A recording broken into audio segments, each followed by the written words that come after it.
Hello everyone, welcome to my channel. Today I want to talk about the benefits of eating eggs during breastfeeding and why many mothers include them as part of a balanced diet.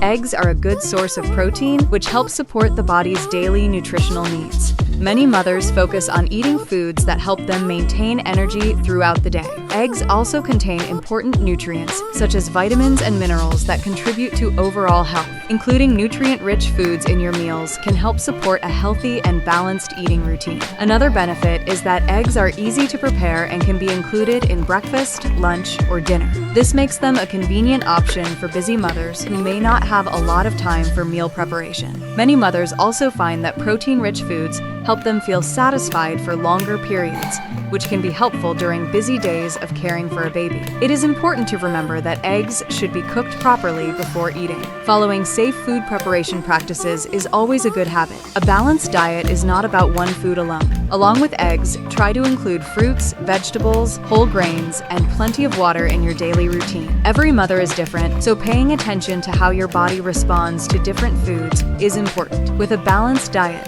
proper hydration, and regular meals, mothers can support their overall health and energy during the breastfeeding journey. If you found this video helpful, please subscribe to the channel. See you in the next video.